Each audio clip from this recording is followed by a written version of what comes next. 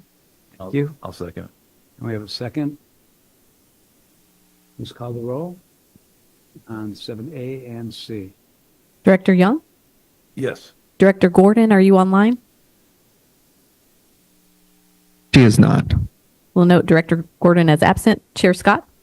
Yes. Vice Chair Source? Yes. And Director Mashburn? Motion passes unanimously. Okay, Mayor Young? So 7B, Mandy, this is a new contract, right? And I understand the desire and the need for it. My question is, did we do any kind of competitive RFP? Yes, we put out an RFP at the end of December and received 5 proposals back and had a RFP panel, went through them and interviewed all 5 proposals. Okay, that's what I wanted to hear. Thank you. You're welcome. Right. So used to looking at him. I have a question. So when we started the COA process, we knew we were going to need to have a back end that was going to be capable, whether it be AI or some configuration or some software program. We knew that was going to need to be a part of it. Well, there's a question mark there. Yes, great question. I had some concerns based on our previous working with the current software that we had. And so we started the discussion and we met with our current software company. Will you be possible? Is it possible for you to take on this? Will you be able to work through the challenges that we currently are having and what we need with the COA? And it was determined that for the price, we wouldn't be able to have those. And some of the technologies and some of the things that with the new contract that we're going to have, they don't even have the ability to do that in our current system. So this new software is going to be a lot more efficient and be able to handle all the things that we need to have it done, especially with our blocking as we transition to the electrification of the fleet. I'm going to have so many more resources and abilities to move the buses around with the new OptiBus program. Okay, thank you. You're welcome. We have a motion. Do we have a second on 7B? We have a second. Please call the roll. Director Young? Director Gordon? We'll note as absent. Chair Scott? Yes. Vice Chair Source? And Director Mashburn? Motion passes unanimously.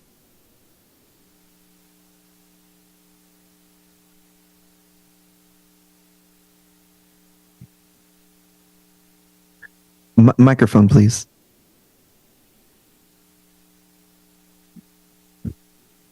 New place, new stuff. We will now move on to item 8A, financial forecast for fiscal year 26-27 through 35-36. Good afternoon. I'm presenting the 10-year forecast for SolTrans' operating and capital budgets. This forecast assumes no increase in service hours and continues the current state of our service, with hours split about 50-50 between local and express. This is a combined forecast for local and express, fixed route, and paratransit, but I do break out the numbers by mode.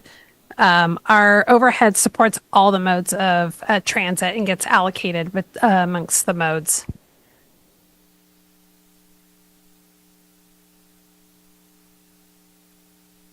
Oh, how do I allocate the overhead?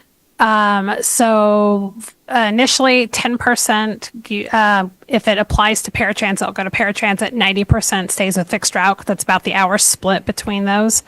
And then within the fixed route, if it's meant for all of fixed route, I do, but based on hours for most of the expenses, which would be 50-50 because of the hours are 45,000 for each. The exception is vehicle maintenance. That gets allocated based on mileage, which is much more miles on the commuter fleet, than the local fleet. Like I say, I try to put together an executive summary high level here for you. We have enough TDA and annual federal formula funds to cover our local fixed route and paratransit operations for the next 5 years and probably the next 10 years if we continue to see an increase in TDA, as long as sales tax dollars to the county continue to increase. This year they're flat, but we've got some wiggle room there, and I think we'll be okay. Sorry, do you have a question? No, okay. For Solano Express, about 35% of the budget is funded with state transit assistance funds, and STA has budgeted reserves that they have from past year's money that we hadn't spent, and that's going to cover next year and the following year. But by July of 2028, we will need additional state transit assistance funds, more than what they're budgeting now. We'll have to bump that up to at least $4 million. The problem is that pot of money is starting to decline. Or I guess, as Michael said, it looks like it's going to be flat for next year. And if STA doesn't start, if they're not willing or able to cut mobility program spending, there's probably not going to be additional funds for Solano Express, and we'll have to take a really hard look at how much service can we really maintain. And then for capital, I have to use TDA and a little bit of federal money to cover capital costs. There's a lot of ongoing, recurring capital, engine replacements on buses, computers, servers, etc. We've got enough money to cover our basic every, annual needs, but any extra projects, any big projects, we're going to have to find another source of funding. We'll have to go out for competitive grants. Oh, that's me. Forgot I'm supposed to do this part too. Okay, assumptions and risks. So like we talked about, went too far. TDA is funded with state sales tax dollars and is assumed to be flat for this projection. The primary source of that is our primary source of operating revenue, and it's our local match funds for capital projects. So there is a risk that if sales tax dollars stagnate or decrease, then we're going to have to start taking a hard look at our budget. State transit assistance funds are derived from state diesel taxes. We just talked about this. The fund estimate was showing a decline, or it has been declining the last 2 years. It looks like it may be flat for next year, I'm hoping. And that's like I said, 35% of the budget for Solano Express, and the biggest contributor after RM2 and RM3 funding. Our FTA formula funds, I've assumed that that's also flat. Historically, this grew 2% a year. There's a lot of uncertainty with this current administration. However, our National Public Transit Association just put out some information that there's a big push within Congress to put together the new authorization bill, because the current one expires in September. So they're looking at a 5-year plan, and they said the funding, they want 20% of the Highway Trust Fund to go to transit, and they also want to add additional, I can't remember, several $1 billion to it. So there's a big push to make sure transit is continue to be funded. So we're hopeful that that's going to continue to at least stay the same, if not, at least increase with inflation. And then this whole projection also includes a Solano Express fare increase for 2027, and we're working with our funding partners and STA on that.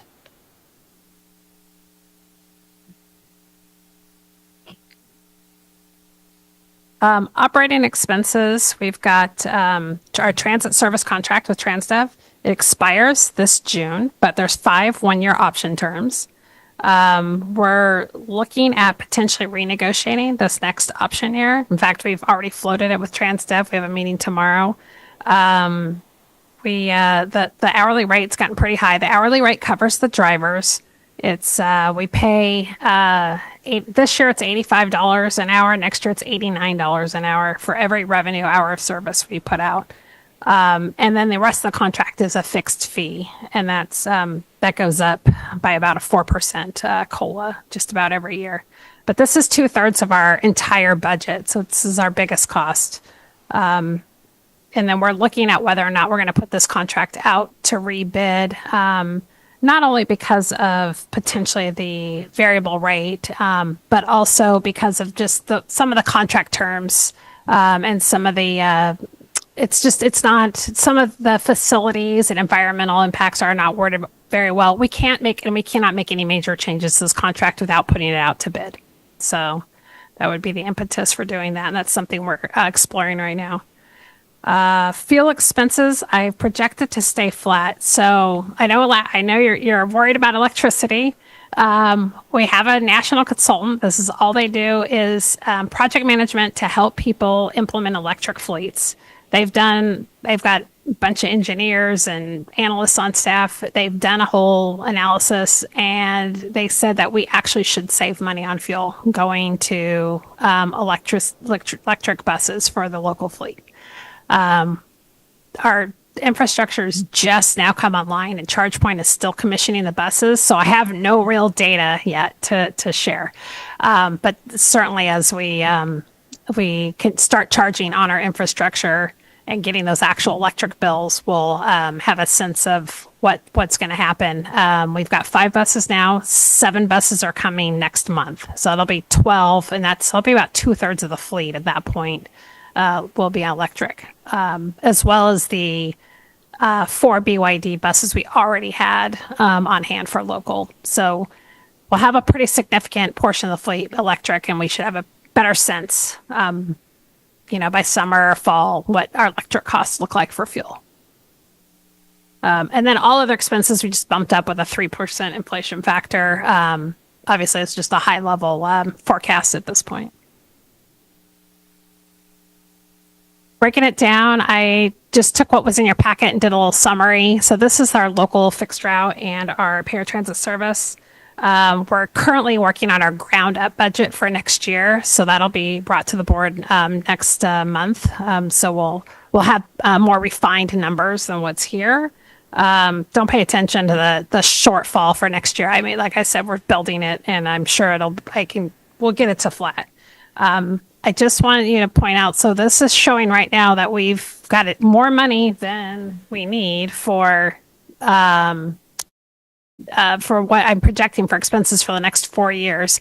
And this is using the current contract rates if we were to keep doing the same option years and with that rate escalating very high. So we're okay, and none of this assumes we're dipping into our reserves.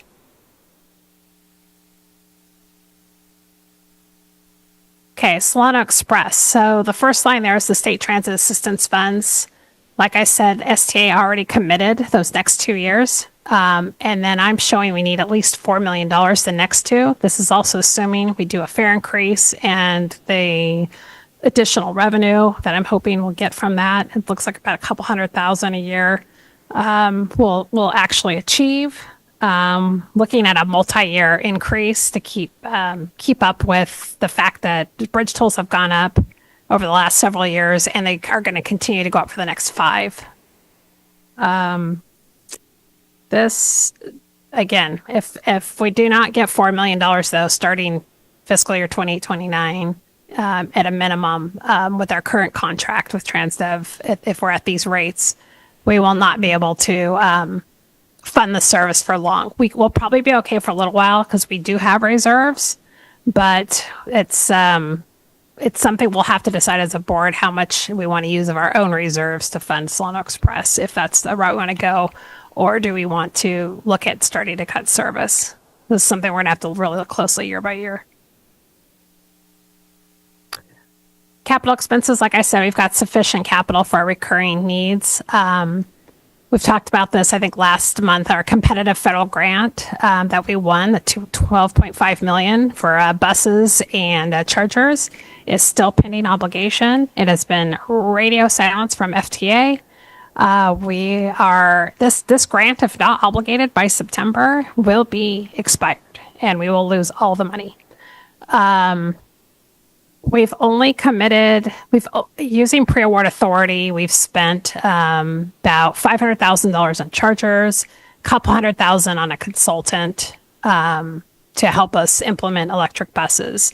Other than that, I haven't spent the money. We're not committed to the money. Gillig knows they will not build our buses unless this money materializes. We're currently drafting a letter to DOT at this point, and I've got a consultant actually helping us with. We've drafted the letter and we've sent it out to a consultant to help us make sure we're using the keywords that this administration is looking for in these letters. Sloan Express bus replacements, that's not going to start till 2030. We're developing a procurement schedule, working with our funding partners and with STA. We still need to determine for what our fuel type is going to be. We're pretty certain there's not a whole lot out there. If we go with zero emission, it's hydrogen fuel cell. But we've got a little bit of time, but not a lot, and we need to start going after competitive money to fund these bus replacements. Of course, if we start cutting service, we won't need as many buses. We could probably delay starting replacement if we don't need as many buses as we have now. We already talked about the last bullet. And with that, I'm happy to answer any questions. There's a lot of information in your packet and a pretty detailed report. And like I said, I'll come back next month with the actual draft budget for operating and capital for 26-27. Mary Young? A couple of things. You are predicting sales tax to be flat. Our sales tax is falling, and I think we're not unique. I think the idea that it's going to be flat might be a little optimistic. Okay, we can take that into account. I used the assumption that was given to us by MTC staff when they looked at county by county. I can only tell you about ours, and Andrea says the same thing. Yeah, I mean, I guess the answer is to check with county. I don't know if the supervisor knows off the top of your head if the county's is flat or declined. I don't know off the top of my head, but I am reticent to utilize any estimations or data that the state provides at all. We just got an update on the state budget, and they can't make up their mind whether it's 18 billion or 2 billion, and they are arguing about that at their level. So, relying on any information from them, I would not. I can ask county staff to provide our most current data to you on county and countywide economics for that. Mm-hmm. But when we look at I think MTC's analysts, their economists, they do look at the county data. That's what they provided to all of the finance, people from the agencies. But we have a meeting first week of April, so before I bring the draft budget, and I'm sure we'll get an update. Okay, that and that fuel prices are going to remain stable and static is also kind of a no-go right now. That is very true. That what's going on with fuel prices, and it's something we'll have to look at because we're under contract. We have quite a mix of fuel, so we're not beholden to one type of fuel. And we've got some unleaded, some diesel, obviously electricity now, and we have a lot of gas, a lot of CNG, and we use a lot of biogas and get a lot of credits. So we'll have to look at each fuel source and what's going to be potentially impacted. But if this war continues, which certainly looks like it's going to, these fuel prices are only going to go up. Oh, absolutely. More. And we may have to refigure our numbers accordingly because it's going to affect, every household, every business in the country. Yeah, we purchase diesel and unleaded off the state Department of General Services contract. Actually, no, that's not true. That's what our gas. We actually have a third party fuel supplier. So but it's tied to. I'm going to forget now. There's a metric out there that's standard that it's tied to. So it's something we can look into. I wanted to contribute to the conversation about regional economics. I think there's two things for us, all of us, to be paying attention to in the next couple of years. One is that we have a lot of businesses that are closing in Solano County that are taking the revenue along with them. And we also have resiliency plans by those cities to recoup some of that revenue. How fast that happens will help us understand the local economics for each city and what that means for the taxes that come back. But in addition to that, at least for Suisun, and then I'll just mention Vacaville and Fairfield as well, our sales tax, our measure as sales tax, we not only passed but increased that additional, so we're at 1.75%. And that has allowed us to recoup the online sales, right? And that's a big factor in how we can recoup some sales taxes back into our community. So the city of Fairfield and the city of Vacaville are considering sales taxes to be on the ballot this November. If there are looks to be general taxes, and that can provide an additional opportunity for some of those sales taxes to come back to the local cities. Yeah, I don't think that would impact us because what the TDA is funded by 1/4% of the state sales tax. So not the base sales tax of 6% that the state charges, we get 1/4% of that. So then how can we better understand what our regional economics play, what role they play in sustaining transportation funding? So I can speak to that a little bit. Before I came onto the Board of Supervisors, and our council will remember this, a couple of supervisors tried to get a regional tax for transit, and it was voted down by our residents. So the only way that we'd be able to feasibly go forward and try and finance transit in that fashion in our county would be to again approach the communities with a regional tax like that. The problem that we have is, don't take this wrong, the cities have now bumped up against the top, so there is no room for us to go ask for that. We can't go ask for a transit tax. We can't go ask for a fire tax. We can't go ask for any of those things because the cities have already bumped up against the top. And now they're going to ask again, and everybody's going to go to the top. And when they go to the top, there's not an opportunity for us to do that. I have a clarifying question. However, but a regional tax from the county has a different cap than the cities. So there's, so, It's still legislatively, At the cap, at the state level. to okay, be state legislation to increase To the increase cap the to cap. allow us to go beyond that. But the other alternative is you encourage your constituents to go out and buy a car. You encourage your constituents to spend money. That's the only other way to raise sales tax for your own coffers, whether it be city, whether it be the state. I mean, so it's a matter of getting dollars into the economy. Your proportion, obviously, if you're higher proportion in terms of an overall share, 2%, 1.35, whatever it may be, is a greater share of the pie. The issue is getting the economy going, getting people spending money. And when they spend money, that sales tax is collected and then apportioned on whatever that formula may be. So support the economy, buy a car locally. Buy clothes, buy furniture, buy appliances. Do not buy a car. Sorry, bad reference. Brought to you by the auto dealers. I have one more. So, Christina, you talked about the Transdev contract expiring in June. And we have a 1-year option that we could exercise, 5 1-year options. 5, but Yeah. we're going to only do 1 at a time. Yes. So at some point, Bernadette, are we required, given the size of this contract, that we go out to bid on a regular basis? So we can go out with 1 year, but 5-year option seems like a lot. As Christina said, they're 1-year increments, and so we would not admit to or, amend the contract for the entire 5 years. We would say, we're going to go for this 1 year, see how it is. And then that way you always have that option to start the RFP process now to then begin an effective contract next year. But theoretically, we could do this 5 times. So given the amount of work it takes to find another operator, we're certainly not going to do it for this June. Okay. But I think the board needs to decide if it's, are we happy enough with Transdev that we want to continue after the 1-year extension? Or is it worth looking around and see what other options are out there?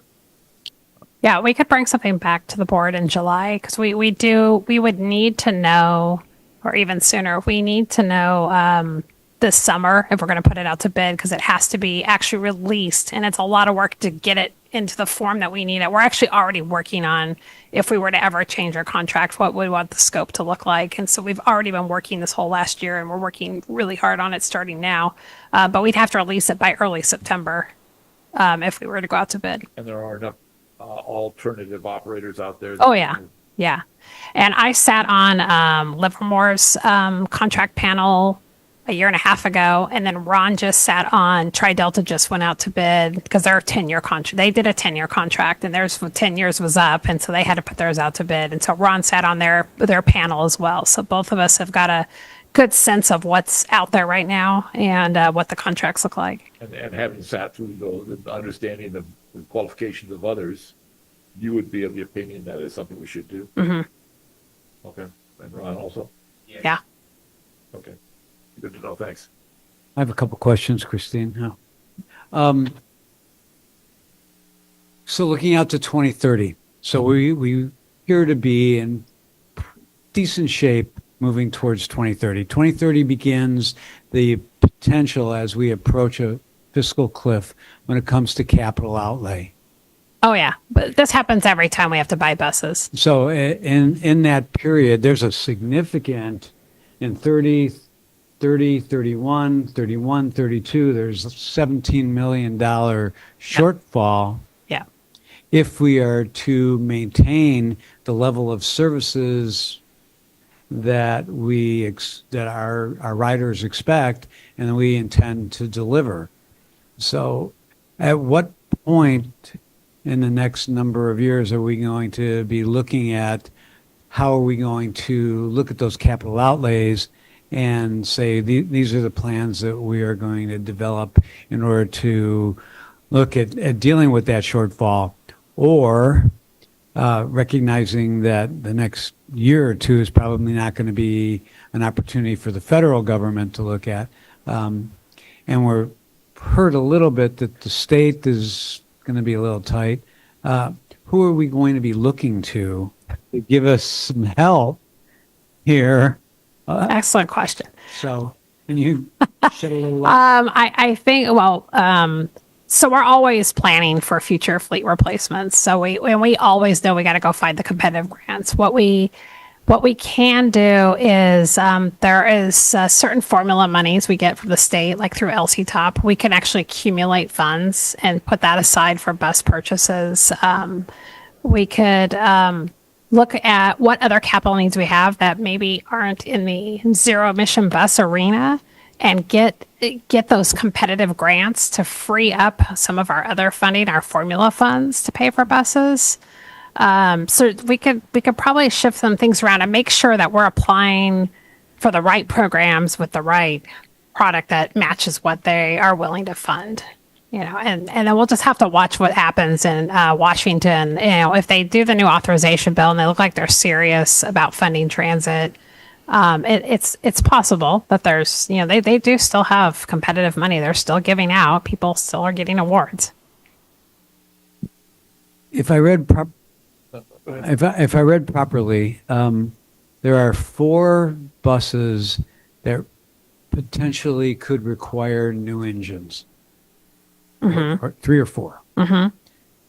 What happens to our budget if they hit all at the same time? How much are they each? Oh, a new engine for a CNG bus? 75,000? What is it, 50 to 75? Oh, 88. Now they're 88. I'm sure it's gone up. It was 75. I don't know. I mean, we will have to look at that point. Are there other projects we can put on hold because we really need to do this? We do have capital reserves as well that we could dip into. I would probably come back to the board before I actually did that if I went over what was approved in the budget. We also have technically more buses than we need in the Sloan Express fleet. So it's possible. The fortunate thing is none of them are of age to retire. So according to FTA, I'm not really allowed to retire them if an engine goes out. So, but you could probably get a waiver from FTA to retire a bus early if we had to. Yeah, there's some options. But yeah, Keep our fingers crossed. Yeah. and doing certain preventative maintenance to hopefully prolong.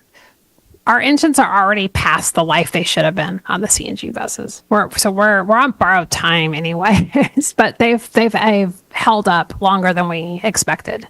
So let's hoping we keep going that direction. And are you delaying any long-term purchasing? I think I saw 3 paratransit vans were purchased. Is there anything else that Yeah, we have. coming up?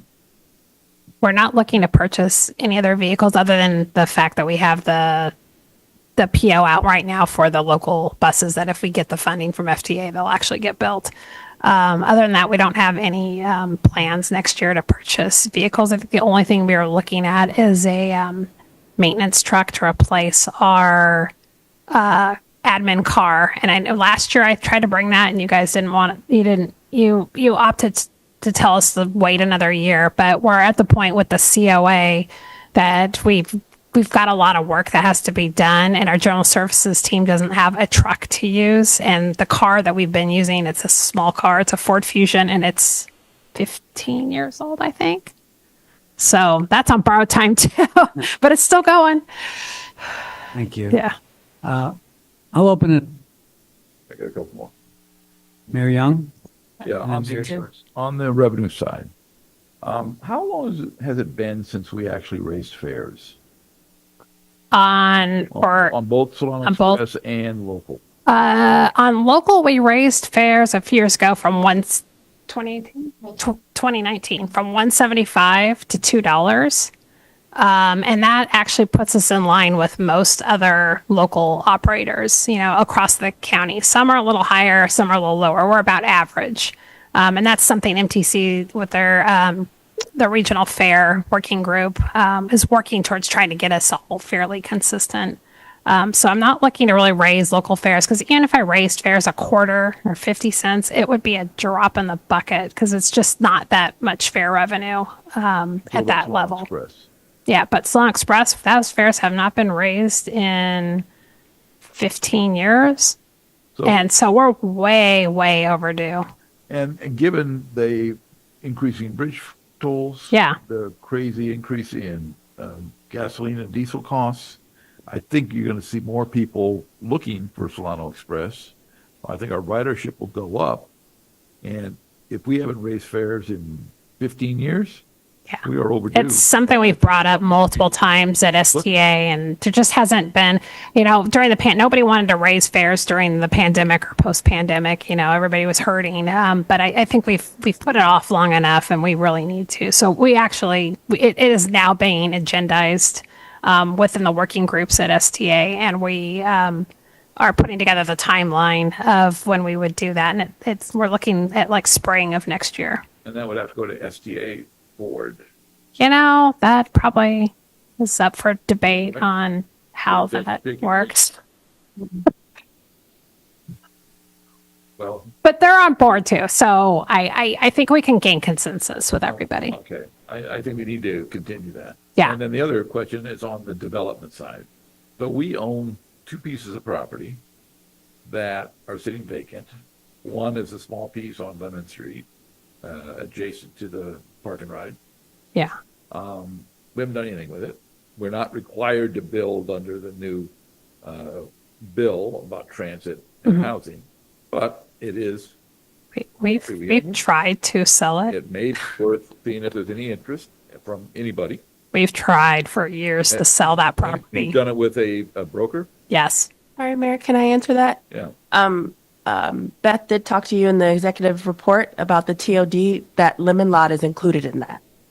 So we're working to get some type of housing or commercial something on that. So we'll bring that next board meeting. And then for the 1880, the other property that's vacant, that's what Christina was talking about when she said hydrogen. We need at least 1.7 acres to have hydrogen fuel.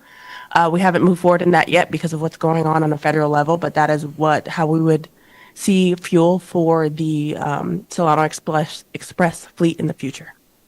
Well, that was why we originally bought that. Was to expand the yard. Yes. Yeah, Do you think that hydrogen is really a thing that's going to happen? A lot of people are.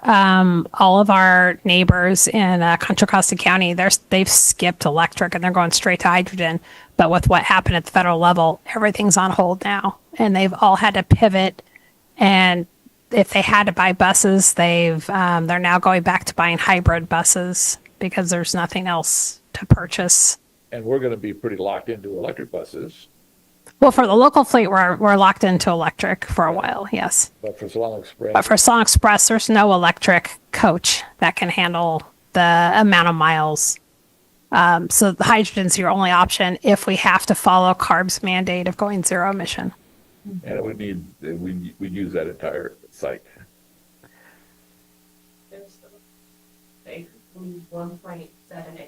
Microphone, please.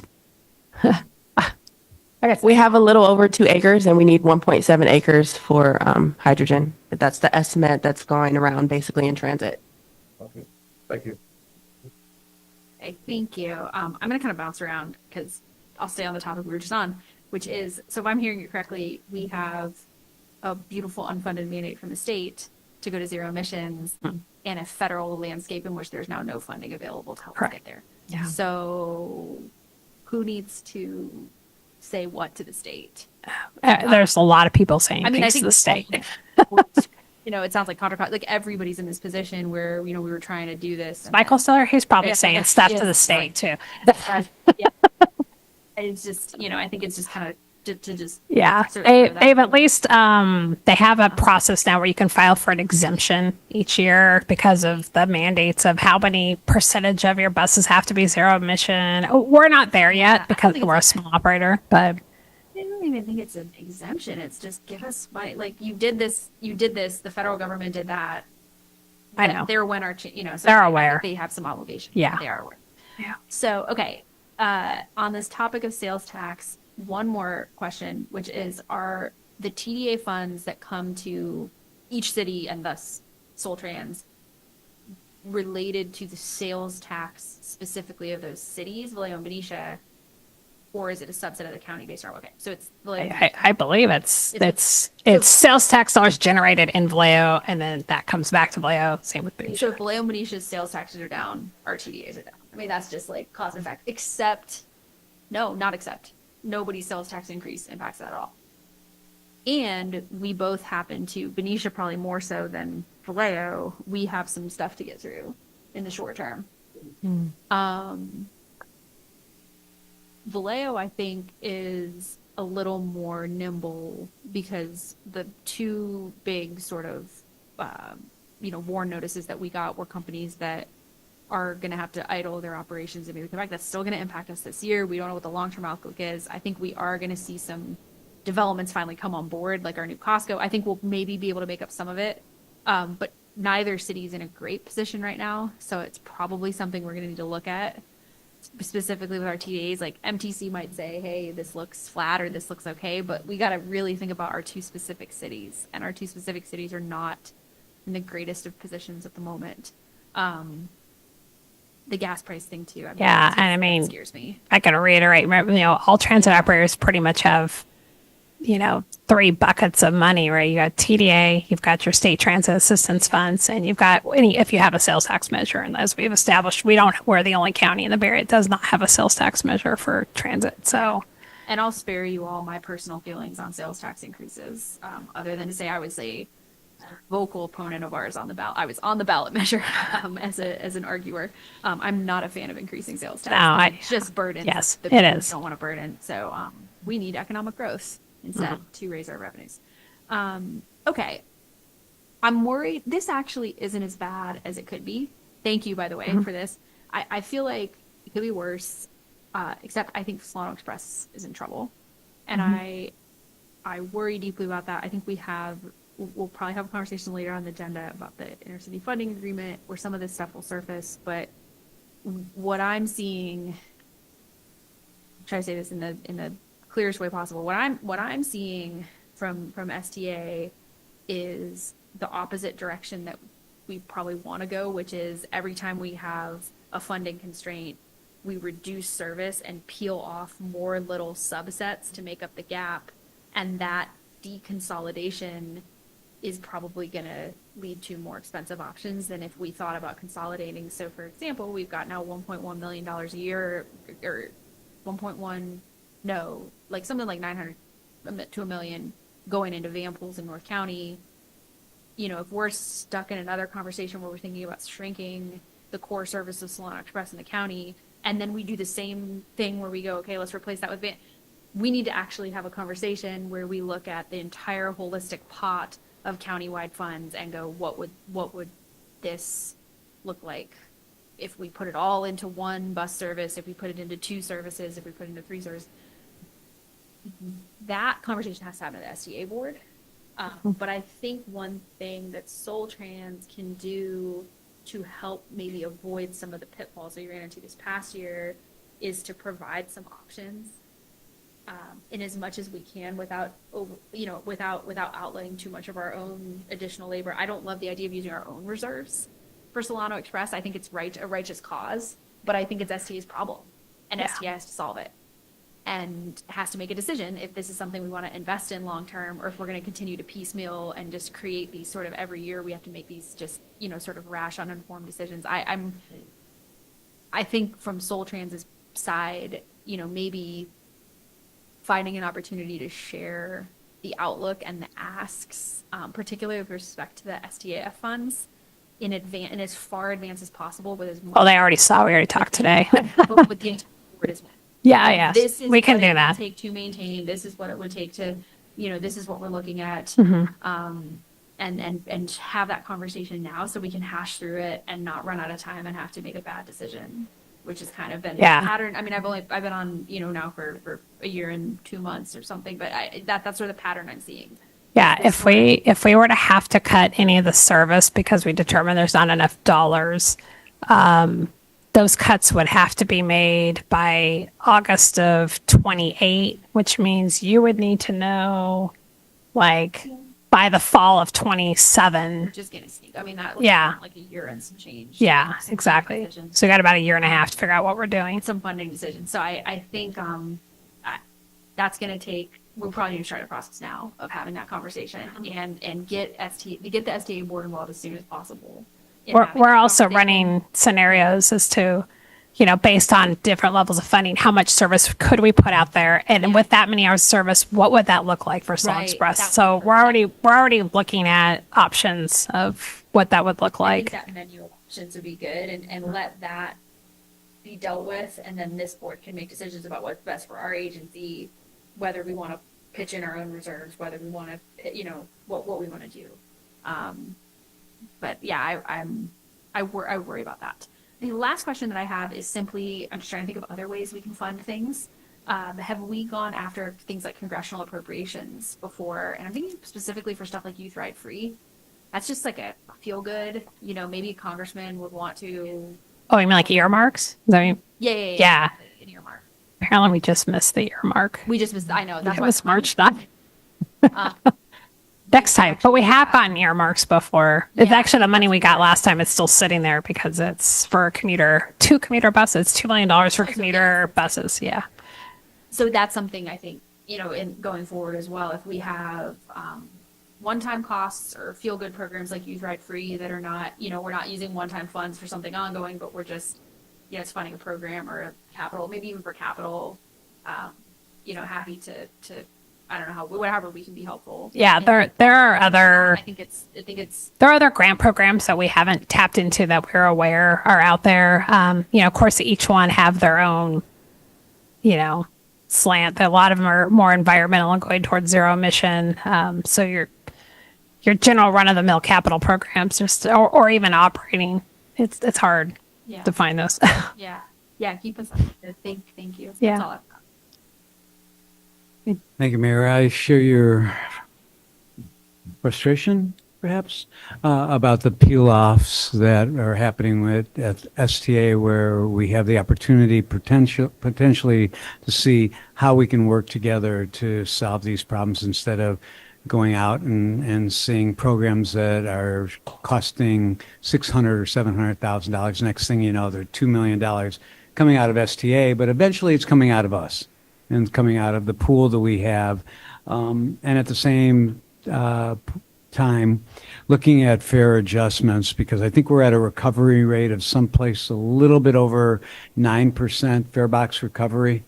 And perhaps we set a goal, and part of that goal would be looking at 10%, 12%, whatever number we think that that would be, and look at that holistically with SolTrans and the Youth Ride Free programs, and seeing if we can peel that off into some sort of federal funding or other grant funding from some other organization, schools, school districts, or looking at ways to just figure out ways to bring in additional income, particularly as we look at the Solano Express and those services and the costs, and noting that we have not had a increase in significant number of years. So thank you for all that information. So at this point, I would open I think we have it up to questions. public. Sorry, Yeah, we've been waiting to start questions. Mary Young. I only have one question, and then I'll yield to Mayor Hernandez. Did I understand you to say that the amount of TDA is tied to the amount of sales tax? Yeah, that's what TDA is funded by, 1/4 of the state Of sales city tax. Sales tax? It's when the city sales tax is made up of layers. So the first layer, 6%, is the state sales tax. And then there's the city and local taxes on top of it. But when our sales tax goes down, TDA goes down? Yeah, I mean, theoretically, yeah. And that's regardless of what the sales tax countywide is. It's Yeah. tied to the specific city? Microphone. So you go into Benicia, I don't know off the top of my head, I think you're at 9.75? I'm not quite sure. 975. 975. Okay, so out of the 975, there's the portion that goes to Benicia, there's the portion that goes to the county, there's the portion that goes to the state. The TDA comes out of the state portion. So there's the rate that a sales tax person pays, and then how that bucket of money is then divvied up. And so it goes to the amount of sales tax generated, not necessarily your bucket. A city bucket goes directly to city, but it's Right. how much is generated in your jurisdiction. And SolTrans's jurisdiction is Vallejo and Benicia combined.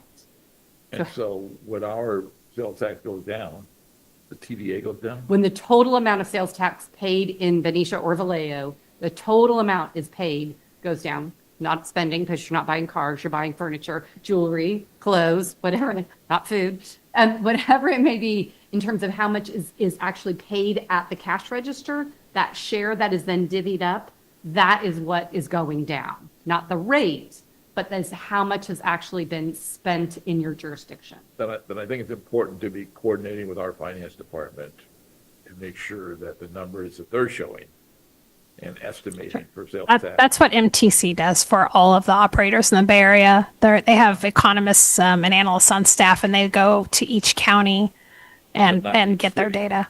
And so they do an estimate every year. So we got an estimate in February of sales tax, and then they'll update it again later in the year. Sorry. Yeah. I'm confused. Like that actually worries me because I'm like, did they hear about Valero? If they were looking at, anyway, I can go back and look at what they gave us. can I ask a follow up to that? Because oh, that's right. So it would It's just the be people the working at jobs. Valero who It are would be the spending job loss, dollars the in spending Benicia. loss. Yeah. That's Can I ask a follow up off of your question, which is I had made the assumption that we all rise or fall, spending increases, we all get more sales tax, spending decreases, we all get more sales tax. Is the state portion, when you do the peel-offs for stuff like food that is taxed at a lower rate, do we get some of that when the city doesn't? Is there any So difference, again, or is it's it the the same? pot of, so you go to Safeway, right? And whatever you spend in terms of your sales tax at Safeway, there are certain things that are not taxed. Right. There are certain things that are that are taxed, but it's whenever somebody pays sales tax in your jurisdiction. Right. So you want a if someone Costco, buys- sorry, Benicia, you want a big box. You want sales tax generators. You want a Walmart in Sassoon. You want a truck scale in the unincorporated area. Whatever it may be, right? For big trucks that buy diesel fuel because that goes to SGAF. right? So it's you want people to spend money in your jurisdiction. Yeah, and if I may, there's a conversation right now happening with the cities at the Cal City State Board about the change and a need to change the tax code regarding like the loss or like the leakage of sales taxes that cities that can't recuperate those online taxes look like. That's why those general taxes that might be on the ballot for those other cities is one mechanism to recoup the leakage of sales taxes that don't come back to them. So if they purchase something from Amazon somewhere else, those taxes stay somewhere else versus being able to recoup back. That's why those conversations are so important. That's why the regional economic conversations are important for us. And I do have a separate question. Okay. Christina, I admire you so much in your ability to like try to juggle all of these variables. And as I was reading the report and I was listening to you, there's so much uncertainty in the landscape in every which way that you can slice it. So I'm really, really grateful, not only for your skill, but your passion in trying to help us understand, you know, a lot of those pieces.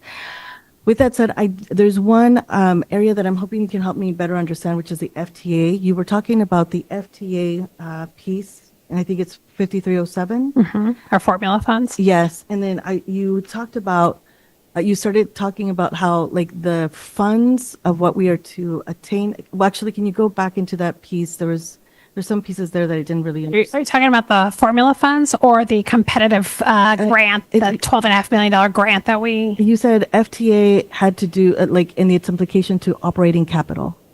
You were making those statements. Okay, so because we're a small operator, we can use our 5307 for operations or capital. So we get to choose how we program our funding and how we use it. In the past, we would use a small amount for operations, but mostly I'd put money away for preventative maintenance because we have this benefit where you can actually put 80% federal dollars, 20% match for preventive maintenance. They treat it like a capital as opposed to an operating. And then we also have some paratransit set aside. That's kind of, it's an automatic thing MTC does in the pot of money required. Over the years, because our costs have gone up more than, you know, TDA has gone up, and fare revenues, obviously, we have started using more and more federal formula money to fund our operations. So I get allocated roughly $6 million a year in federal 5307. We use about $3 million for operations, $1 million for preventative maintenance, and then there's maybe $300,000 or $400,000 for paratransit, and the rest of it I can use for capital. So I'm actually not spending all of it right now. It's kind of carrying over and it's accumulating, and I decide year to year how to program it. And is this a funding bucket that if not allocated by the end of the year? No, Which that's one's the that? formula funds. That's okay. The thing it's the $12.5 million grant that FTA awarded us in 2023 under the bus and bus facilities. People often will refer to it as LONO, which is technically another program, but they funded it under the other one for us. It did not get obligated, and we have had that grant in the system ready to go. All we did is hit a button last June, and that's when everything just stopped. And the people who had this same grant from 2022 that was going to expire last year were told in August they had about 30 days. They said, change the scope of your grant, change what you're going to do. Don't buy electric, go buy hybrid, whatever, and redo your entire grant and get it submitted at the 11th hour so they could fund it before the federal government closed in September. So I am really hoping that's not what's going to happen to us. I'm trying to get out in front of it. I don't know. Okay. That's helpful for us to understand that piece that's a big variable that that's hard to kind of unpack a little bit.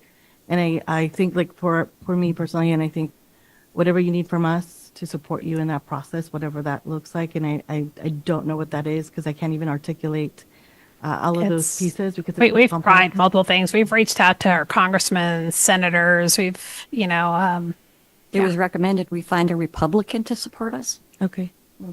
Yeah, I mean, like, Yeah. it needs to be bipartisan because that's what public transportation supports everybody in the community, right? So, Yeah.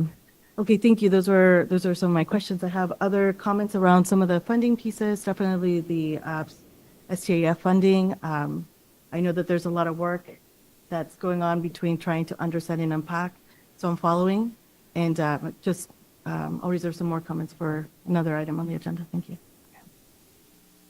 Thank you, Mayor. Is there anyone wishing to make public comment, Manny? Through the chair, currently do not have any members of the public signed up to speak on this item. And for the record, just wanted to make a note, Councilwoman Gordon did join the Zoom at 4:55 p.m.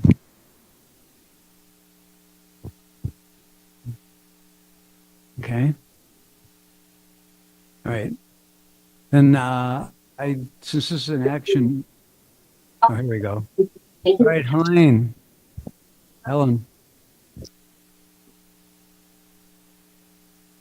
Go ahead, Helen.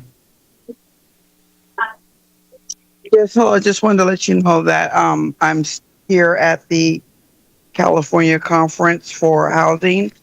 And so it's ironic that we're talking about this now because they are mentioning as well for transportation here, how it's affecting individuals who are relying on public transportation, developing affordable housing in areas that can be challenging where there is lack of transportation. So I had to run out real quick just so you all know that I'm here. Thank you. It's really hard Up, you're froze now. because of my environment. Okay, thank you. All right, we'll go for any other public comment or, I was just gonna say, Andrea? if we need a motion, I'm happy to make it. Are we not? yeah. There's no motion. It's just provide No, fee. this- Yeah, just receive. No further discussion. The item is closed. Thank you very much. We'll move on to non-action items. We're trying to get to this before 5:30 because I think we have to vacate at 5:30. We'll move on to Christina. No, Shoot. I'm going to start. Bethel starts, joint one. So we thought it would be helpful to talk to you about the Solano County operators and what the key performance indicators are of all of them. So if you could go to the next slide. The first thing we want to talk about is the scale of service. So if all of the agencies offering transit services in Solano County all provided demand response, 4 provide fixed route service, and 1 provides commuter service. Can we get a full screen? Oh, not here.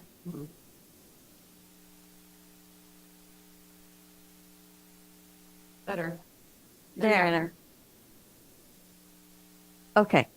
Number of vehicles. SolTrans total vehicles operated in maximum service is larger than neighboring agencies by 15 to 35 vehicles. And we included, I might also have to say that most of this data came from the national database, the NTD. So these are self-reported numbers by these agencies.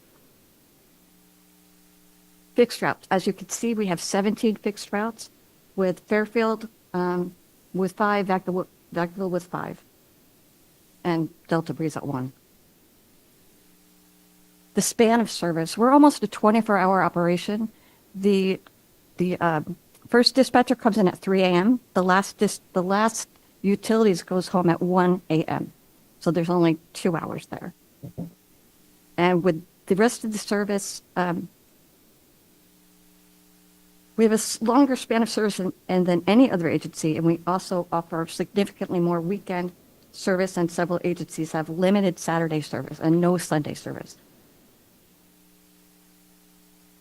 So this is the span of service, and you can see where we stack up between other agencies. Demand response, local fixed route are offered 14 and 17% longer than fast. For demand response, I think that's regular.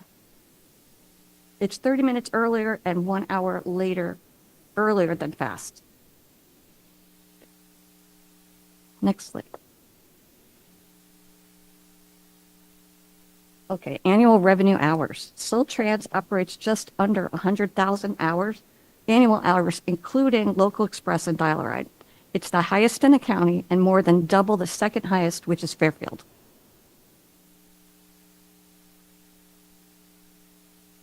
Ridership. We're almost at 1 million riders per year. So that's 300 to 2,500 times larger than our neighboring agencies.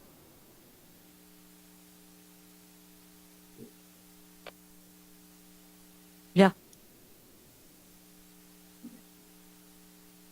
To the van pool. All right. So SolTrans accounts for 67% of the ridership in Solano County. And this is all exclusive of Solano Express. Or Inclusive. No, this includes. It Inclusive. includes Solano Express. Yes. And then Christina's going to handle the next part.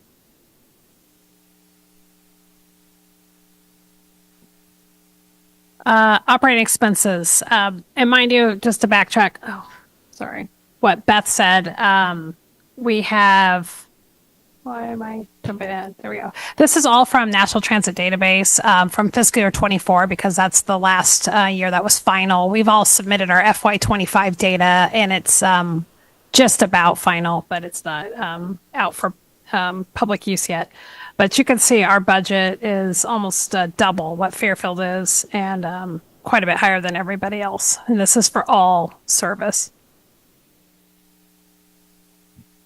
This is just a visual representation to show you that our budget accounts for 53% of the dollars spent on transit. Yet I think we just saw we had 66% of the ridership. This is just taking everybody's total budgets divided by the total ridership.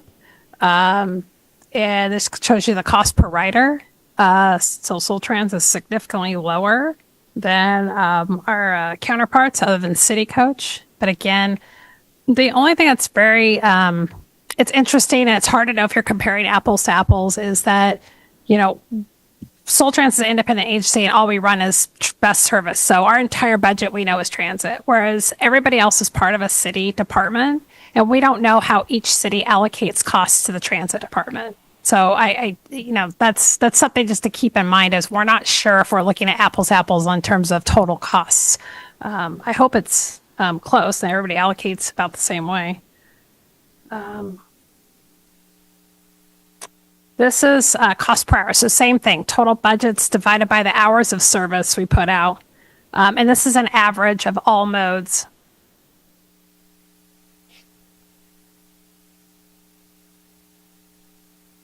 Then this breaks it down the same, the last slide, it breaks it down by mode. So the green is demand response or microtransit as some people run. And yellow is fixed route. This is, again, FY24 numbers with the exception of Sassoon. Those are FY25 numbers provided to me by Brandon Thompson, who runs the program for Sassoon.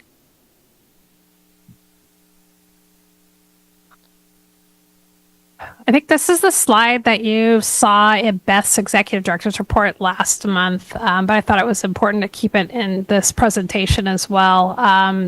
Try to take the hourly cost for Solon Express and compare it to the current van pool program, and trying to put it in a sense of where you can kind of pair more apples to apples to show you that, we have a lot of overhead that we obviously have to allocate between our modes, and STA's number was their direct costs. It didn't have any allocation of their overhead. And again, our numbers these are our audited numbers, and this is what's reported to NTD. These STA numbers, this is their self-reported numbers in their board report. Okay, then we want to dive into Solon Express funding because the funding agreement is coming up, and so I think it's important to revisit how that agreement is set and to remind everybody here. All of the green, light green, dark green, that's all money that either SolTrans generates or that is direct funds that come to SolTrans for Solano Express. The red on the right is the state transit assistance funds allocated by STA. And then the other little colors that's the amount of TDA as compared to the overall budget that the other agencies are putting into the pot. This is the TDA funding portion of the overall Solon Express budget. Excuse me. This shows you the FY26 TDA contribution by jurisdiction. We do have to use some of our local TDA to pay for facilities that we actually allocate to Solon Express, but under the funding agreement, the funding partners did not want to pay for all of our facilities. There are certain ones they'll pay for and certain ones they won't. So we have to cover the full cost of some of our overhead.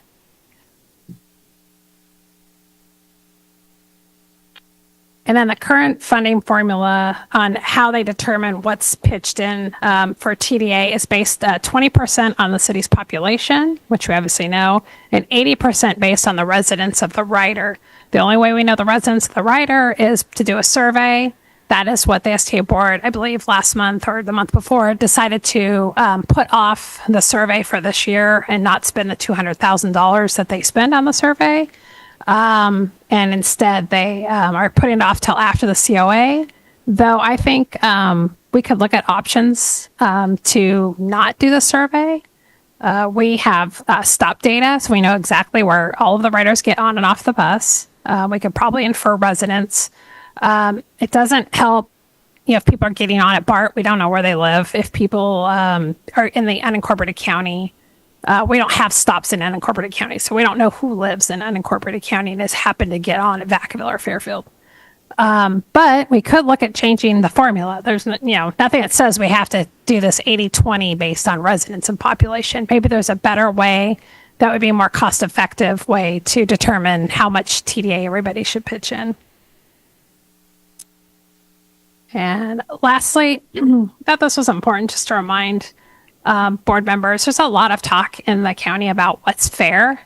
And the funding partners often discuss equality throughout the county, but really it's equity. And there's a difference between equality and equity. And I think you've probably seen this in many, many conferences and slides like this. We happened to find one that was on a transit mode, so we thought it was kind of fun. But to remind that there's the problem with Solano Express, there is no, we don't have guiding principles on what kind of service we should provide for the county. And equal service is not necessarily, what maybe the county needs. So you really got to look at equity and where the need is. So that's just something we wanted to leave you with. And if I could reiterate, when you talk about the funding, how much funding a city puts in to Solano Express, really, it doesn't determine how much service you get or how little service you get. It's just a formula that we use. So I just want to make that clear.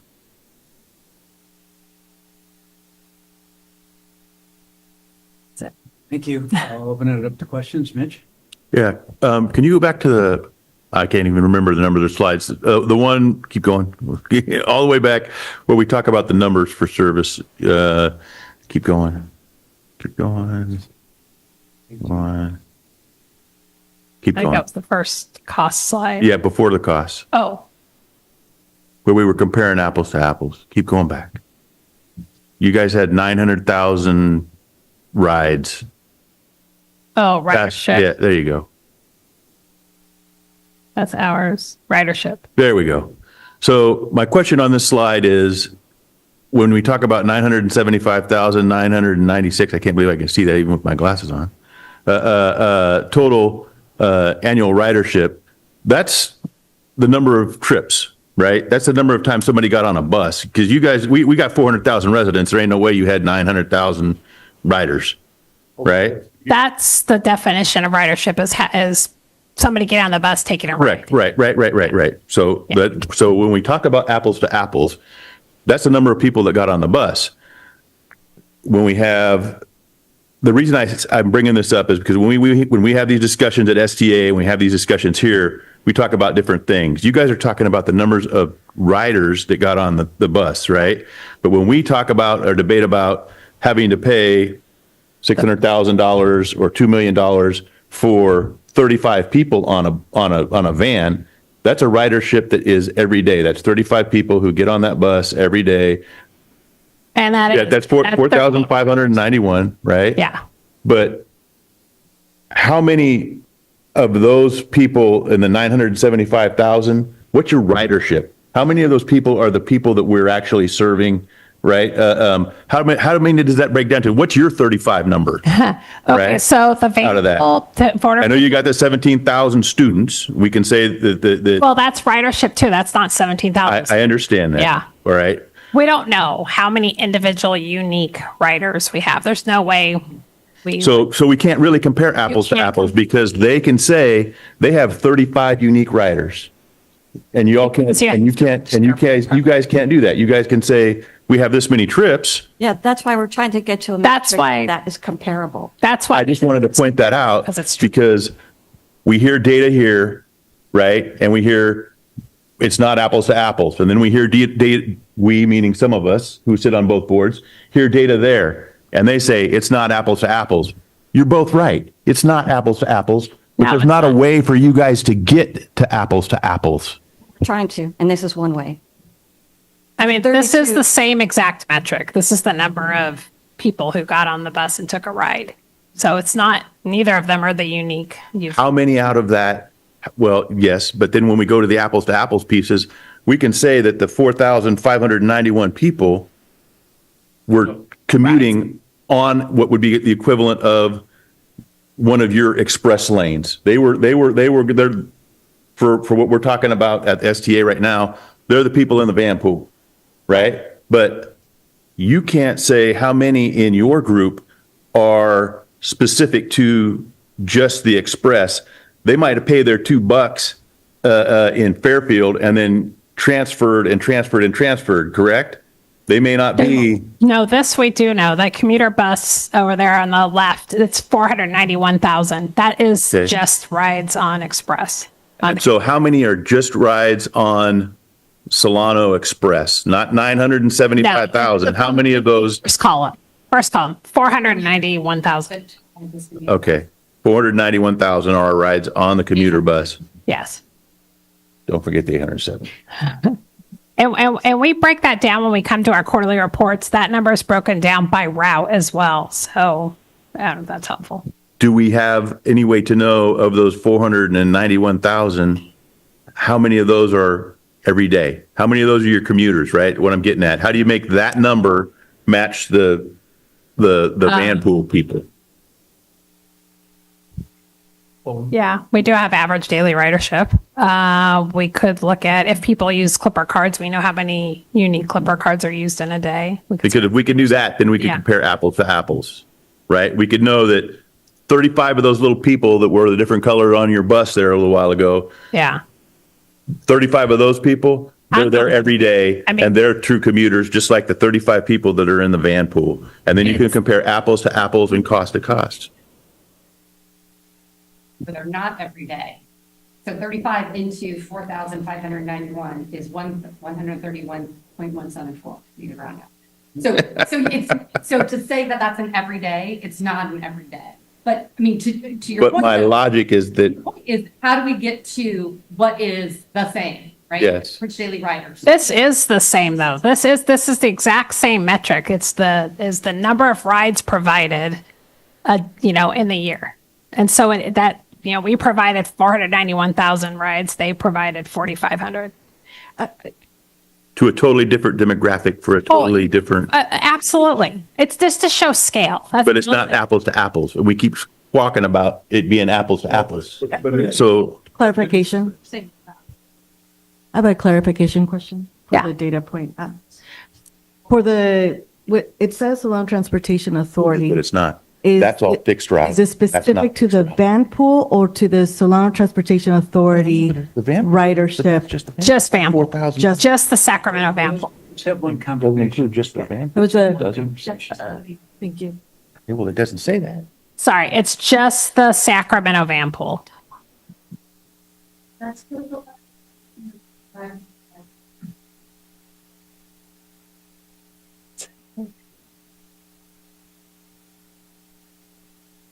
I did. It's gonna. Okay. So this is apples to apples. Okay. And it's a Solano Transportation Authority because that's how they report. Just the van pool. Van pool. Oh, maybe, yeah, that's the column says van pool. So it's just the Sacramento van pool. So we're just trying to give you a sense of scale. It's not nearly the same. Again, 4,600 rides in a year, Yes. and Solano Express did Almost 500. Yeah. Okay, that is. So that's why Yes. we also try to do metrics saying cost per hour or cost per rider to give you some metrics that are apples to apples. Yeah. I mean, yes, totally different service. One way we've been able to count, assuming still can't get Clipper to work. If we do for Solano Express, we start selling a monthly pass for $100 or $200, whatever the reasonable number is. Well, we do that already. Well, Yeah. okay, so for the monthly pass, those should be assumed to be regular commuters. You're not going to buy them. Yeah, We- not as but many we- people buy this- passes anymore because we've got fare accumulators now on Clipper. So This is, Working. but this in transit is a average way to look at this. This is how we describe it. It's National Transit Database reporting. So, I think it's fair to break out Solano Express from the larger SolTrans network. Okay. But I think it's also something that we should do on the earlier slides when you talked about, I think it's more appropriate, more apples to apples to say local service. Not, I know, but the other ones were a combined number for cost for both Solano Express and local. And all the other ones are just local. So if you pulled out the Solano Express numbers and the costs, then I think it would be a more appropriate comparison with Fast and Vacaville and Dixon and Rio Vista, because that's all they're doing too. They're just doing local. oh, well, our total fixed route between local and the Solano Express, there is some difference in the cost like per hour per rider, but it's very close. So that's why I you kept said it that's combined. roughly 50-50 between Yeah. local and Solano Express. Yeah. So I think if you pulled out, I'd be interested in seeing those same numbers without the Solano Express, because then I think you could more fairly compare what does it cost to provide local service in Vallejo, which is really all we're talking about, or local service, versus local service in Fairfield or Vacaville or Dixon. Yeah, sure. Right, you can pull that. Mayor Hernandez? Yes, I was going in the same direction in regards to being able to have clearer picture of the local versus the express in some of the graphics. It's just, for me personally, it's helpful to understand, SolTrans is, at the core of SolTrans is the local service for Vallejo and Benicia. As part of that is Solano Express, which is a regional, right? And part of that was added a few years ago with the blue line and the green line, right? But at the core, it's how I, in my mind, can help separate the health and viability of the local service. At the forefront for Benicia and Vallejo, that has to be the priority. That's this board's priority. The Solano Express pieces, to better understand like the areas of opportunity or growth or reduction or anything like that, that has to be a very clear picture for what the other with the STA board contributes to that piece. There's a responsibility to that board, from that board, to provide regional, right?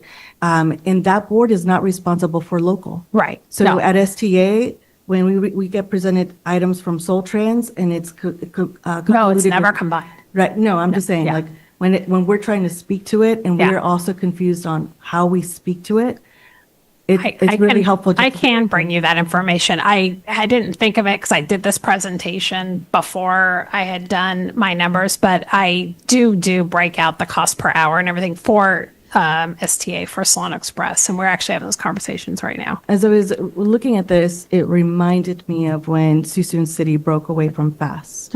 One of the challenges we had as an agency itself was we could not determine, and nor could FAST determine the data regarding the riders of where they were going and how many within that ridership were Suisun City.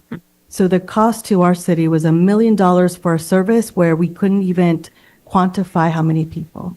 So the reduction of our breakaway was to reduce it to $500,000. So we saved in the opportunity, saved in money, and it can provide greater service today. That's what makes these conversations hard because they're complex and we have serious implications of what that means Yeah. for the rider, but also how we as policymakers make decisions to truly understand the implications all the way through, right? And that's what's gotten really complex between both agencies. And I'm just going to be very direct, when both agencies are not on the same page. Yeah. Right? That has complicated the work for both policy boards, and it's at a disservice to the residents we serve, right? And we can just name it for what it is. And I think that we have individuals here that wholeheartedly want to figure it out, knowing that we need to figure out through the complexities of how the both agencies see the data, talk about it, and help each board understand what that means for them. So I think like we're still not on the same page, right? We're still not seeing the same. We're still not talking apples to apples. I think the collective is trying to figure that out, and we're still not there yet. And I'm trying to figure out how can we better articulate how do we get to that, and that's what's complex because it's nuanced, right? Yeah. Those are some of my comments that I have. I have others, but I want to leave it there. Mayor Source, you have the last word. Just to sort of briefly comment on this discussion, I think this gets to, I feel like all the things are true at the same time. That's the problem we're having here is so, yes, the 45, whatever, now it's gotten smaller again, so I'm like, whatever that is, 4591, you're right, it's better than mine, 45, whatever it is, thanks, Manny, with the 4591 and the 975, 996, like those are the same thing in terms of trips, but it's two different types of service. One is they sign up, so there's probably more demand from, it's just a different service. And so I think it gets back to what you said, Christina, about we still lack guiding principles. And I think we just all need to kind of sit and acknowledge that we're never going to have apples to apples with Vallejo, and like comparing our local service in Vallejo to FAST is probably reasonable, and pretty much anything beyond that I think is starting to push it. And so I think that's on the county, like the STA, I don't know, the collective county stakeholders to have that equity conversation and go, what are our priorities? What are our guiding principles? And some of that might have to be the folks up here that are, those of us that are on both boards, pushing that conversation forward so it doesn't get delayed any further, so that we can start either whether we need to do a study on the demand between Vacaville and Dixon and Davis and Sacramento and figure out the different models so we can actually choose between different models and not just feel like we have no choice but to do this one that is probably inadequate. I mean, it's the van pool is just inadequate because it doesn't serve everybody that needs to get between those two locations, because it has a sign up, it's clunky, it's, there's the ADA concerns, it's super costly for very few riders. It's the guiding principles piece I think that we need of what are our goals and what are our various ways to get there. And to have clear performance metrics. Yeah, and I mean, I think SolTrans's position in that conversation should be, here from our perspective, here are some options, and kind of, I mean, focus as Mayor Hernandez said on, let's shore up our own house, make sure our local service is good. I agree with Mayor Young. I actually was going to say I would love to see like the pie chart of total ridership in the county, all those countywide metrics.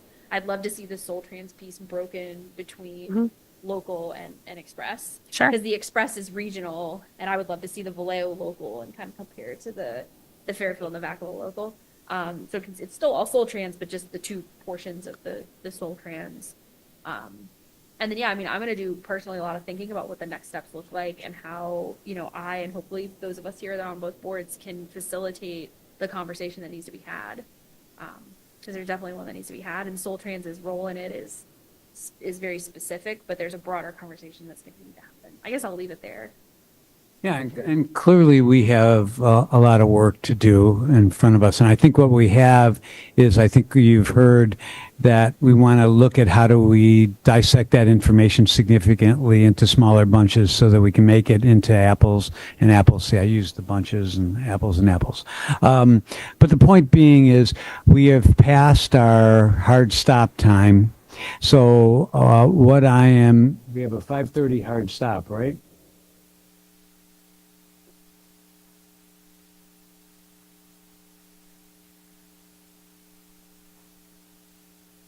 5:45? All right. So that would take us to the next point, which, by the way, on this particular 9A, I think it would be fair to say, come back to us during the next meeting with some of the information that you heard, and so that we can see where those buckets are and try to determine how apples and apples really meet. All right, so 9B. This is the Solano Express Subcommittee update and the intercity transit funding, but maybe it's more appropriate for Mayor Hernandez to report out of. Yes, out of the subcommittee, there were recommendations that came to the STA board regarding how to address the service to Memorial Union and to Sacramento. The decision from that board by majority vote was to invest in smaller buses, 24-seater buses that will have a route that is a fixed route with regular times. So it will no longer be you have to schedule your bus to get to Davis or to Sacramento. It'll just be a fixed route that goes from Vacaville-Dixon to Davis and then Vacaville-Dixon straight to Sacramento. So there will be a service that will be available to those riders. There is an opportunity in the future to be able to if needed, to off-board those vehicles to the local cities, and they can purchase those vehicles directly from STA, or it'll go through an RFP to actually sell, and they can bid for them, is what I'm saying, right? So it's that's one of the updates that we have. In regards to the intercity funding agreement, one of the things that I'll note, I believe there's an agreement by the subcommittee that we've recommended to the board that we have to have the subcommittee continue to work on unpacking the intercity funding agreement, because the decision-making process is what gets a little mixed up in between. It doesn't help us facilitate the decision-making process for Solano Express the way that it's laid out.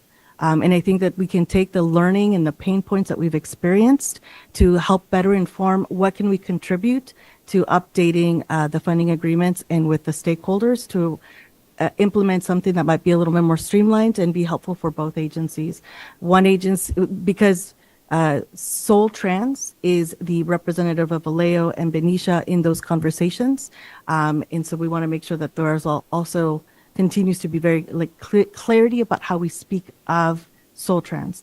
As a note, there's been education to some of my colleagues regarding when we talk about the funding partners, SolTrans is the funding partner in the intercity funding agreements that represent the cities. I think those are some of the big ticket items, but I'll look at the subcommittee members to see if there's anything else. I'm looking at the clock. I mean, I think that pretty much covers it, except for just I don't know that we came out of there with follow-up on how we were gonna, I mean, it's coming back to what I've said a couple of times, which is we've got to figure out how we're gonna spur this conversation to this ongoing, let's look out 1 to 5 years and start having this conversation. But yeah, I think that's probably all I've got for right now. And all I'd like to say is it was a contentious discussion, and where we ended up, I was a dissenter on the vote. What I heard from Mayor Byrd and Mayor Carley was that Vacaville and Dixon were losing service, and they were getting cut by SolTrans, and I didn't understand that. And I don't know if that's true or not. I mean, I know the green line's going away under the COA, but we've increased service frequency. So I'm not sure where they were coming from, and I don't know now if there's enough time to get to that, but I think we need to clarify if that's true or not. I think they were referring to when we canceled the Sacramento piece of the Blue Line. They will be getting more service, but Coming here, coming south. yeah, going to Vacaville, Fairfield, hourly service. So I think that's what they were referring to. So yes, if Solano Express continued that line, it would be hourly service. The investment and the capital investment provides every 30 minutes of a bus coming through for the fixed route to get to Davis and to Sacramento. When we asked about the capital investment to try to compare the cost, the cost that would be provided to continue the line to Memorial Union would not encompass Sacramento. So we still could not service Sacramento. It's part of why the decision went to, well, we need to be able to invest in that part of the county into those regions. This was a decision made. The references to the feeling or sense of cutting service, it's because Sacramento was cut. The COA that's been clear in the past did not include getting to Sacramento or getting to Memorial Union. So, and also cutting more of the Green Line. So I would note that the COA actually does show reduction. I wasn't, and that's been noted in the past. It didn't show how we could get there. It was only after STA board members pushed for get us to Memorial Union that it showed how to get there. However, for clarity as well, that the consultant worked on what the direction of this board was, which how do we get to where we need to get to with the dollars we have? So that was a little bit of the gaps that exist. I'll just, again, I'm kind of just looking at the clock, but I expressed a lot of frustration at both meetings, and particularly, it's not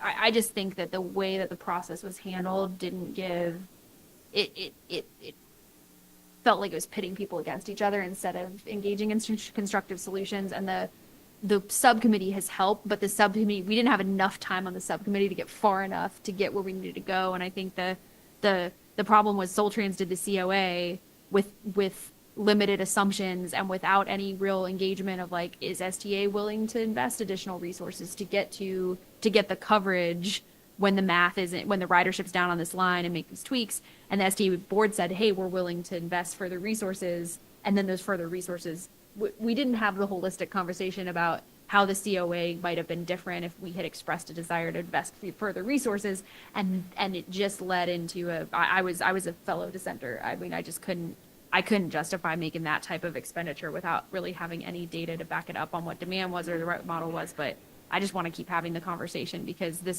we're not on a great path right now, but I think we can take actions right now to get us on a very good path.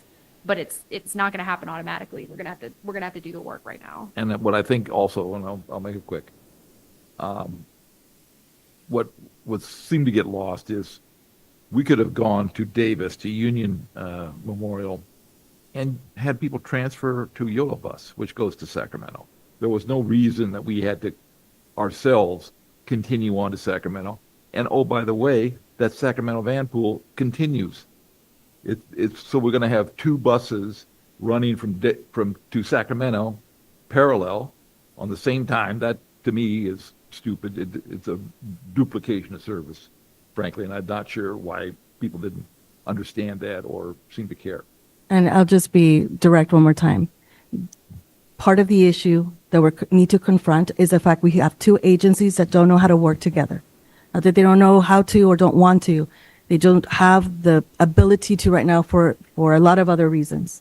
So today we're confronted with having to make decisions on how do we service individuals to get to other locations when we know that this agency at this time cannot get us there right now. So that board had to respond to address those communities' needs. We did. And now we'll have to figure out how we navigate forward in a better way to be more efficient and fiscally responsible. We're not there yet, and I don't think we're going to get there right now. But I think that we're all open to figuring it out. So that's what I'll know. Well, I think right now we have heard that we have a significant challenge ahead of us. And I think that this gives us the unique opportunity to continue in our next board meeting, as well with the understanding that we do have to get a better feel for how we all work together. And I think that there's already tension. All of a sudden, the meeting just kind of ratcheted up a degree. The reality is the action was taken. We need to be able to perhaps take a look back before we have reached that point of no return. How do we look at the future and say what is in the best interest of getting people from point A to point B in the most convenient, affordable, effective manner possible? And we have yet to we all shake our heads and say, yes, we agree with that. But then when it gets right down to it, we find ways to kind of work our way around slightly in some instances. we work around it. So the reality is we are at our time limit. We could continue on, and I would like to make sure that both the item 9C is on agenda for next week. Sorry, Mandy, or next month, Mandy. I think we need to come back to 9A and address 9B again as agenda items for discussion. And we have to definitely get to closed session, but I don't think that's happening today. Thank you. You can So I'm adjourning the meeting.